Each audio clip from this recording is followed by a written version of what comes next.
महाराष्ट्र के पुणे शहर के दिल में एक विशाल किला है, शनिवार वाड़ा।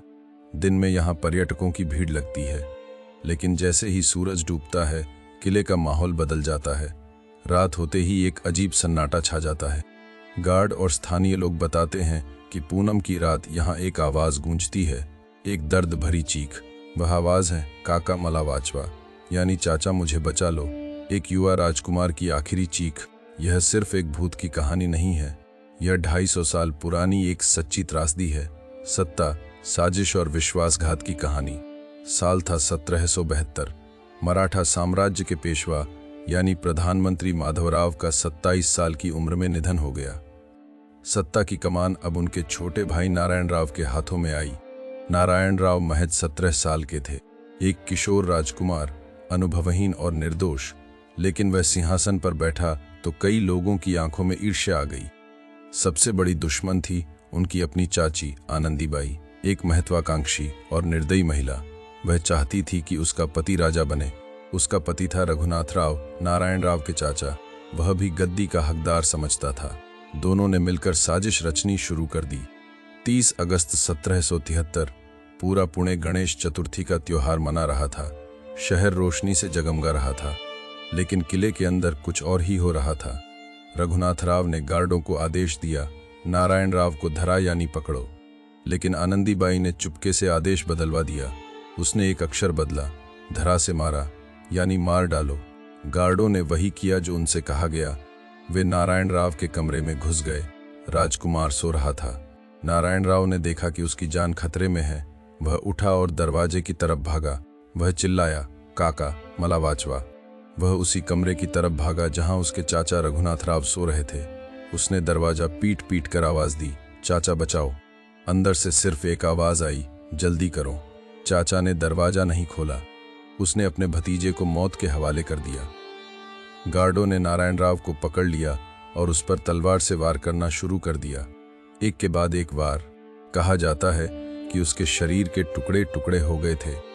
हत्यारों को उसे एक बर्तन में भरना पड़ा, इतनी बुरी हत्या थी। उस रात किले के अंदर सन्नाटा छा गया, लेकिन बाहर लोग त्योहार मना रहे थे। किसी को पता नहीं चला। नारायण राव की लाश को जल्दी से जलाकर राख कर दी गई, सबूत मिटा दिए गए। रघुनाथ राव पेशवा बन गए, लेकिन आनंदीबाई को जो चाहिए था वह मिल गया। उसका पति राजा बन गया। लेकिन यह जीत ज्यादा दिन नहीं टिकी। सच्चाई कभी न छिपी। दूसरे राजाओं और सरदारों ने रघुनाथ राव के खिलाफ मोर्चा खोल दिया। वह सिर्फ कुछ महीने ही पेशवा रह सका। साल 1774 में रघुनाथ राव को गिरफ्तार कर लिया गया। उसकी सारी साजिश बेनकाब हो गई। लेकिन नारायण राव तो मर चुका था। हत्या के बाद शनिवार वाड़ा में कभी सुख नहीं लौटा। 1828 में एक भयानक आग ने पूरे महल को जलाकर राख कर दिया। इस आग में लकड़ी की बनी 7 मंजिलें पूरी तरह जल गईं। आज केवल पत्थर की दीवारें और बुर्ज ही बचे हैं। लेकिन आग उस चीख को नहीं जला सकी। लोगों का कहना है कि नारायण राव की आत्मा आज भी वहां भटकती है। खासतौर पर पूनम की रात जब चांद पूरा होता है तो किले से आवाज आती है, काका मला वाचवा। सिर्फ एक बार नहीं बल्कि कई बार आवाज गूंजती है, फिर रुक जाती है, फिर आती है, मानो वह अब भी बचाने वाले की तलाश में है। यह सिर्फ अफवाह नहीं है। आज भी वहां तैनात गार्ड और सुरक्षाकर्मी इसकी पुष्टि करते हैं। उन्होंने खुद यह चीख सुनी है। कुछ गार्डों ने तो रात की ड्यूटी छोड़ दी। वे पूनम की रात उस रास्ते से जाने से भी डरते हैं। क्या कोई वैज्ञानिक व्याख्या है? शायद नहीं, लेकिन जो लोग वहां काम करते हैं वे जानते हैं कुछ तो है। इतिहासकारों के अनुसार यह चीख असली है, क्योंकि हत्या इतनी हिंसक थी कि वह अपराध की ऊर्जा वहां बनी रह गई। कुछ लोग मानते हैं कि नारायण राव की अधूरी मुक्ति की चाह उसे बार बार वापस लाती है। वो अब भी न्याय चाहता है।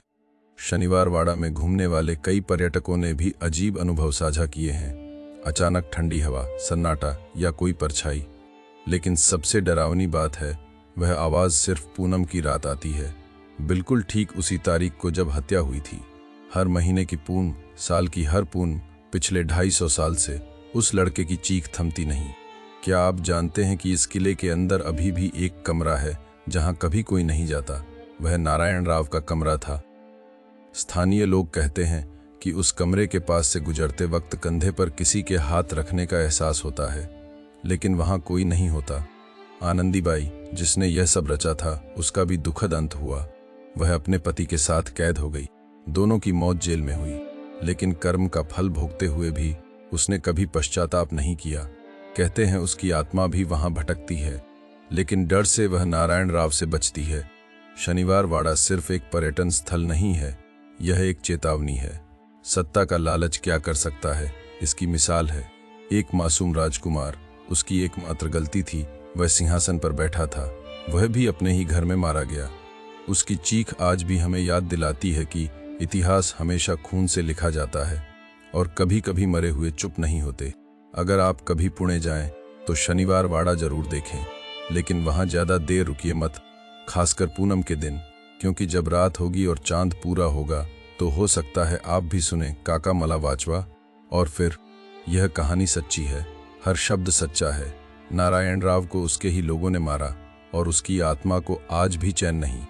हम क्यों बताते हैं यह कहानी? क्योंकि हम चाहते हैं कि आप जाने, अपनों से बचकर रहिए। कभी कभी दुश्मन घर के अंदर होता है।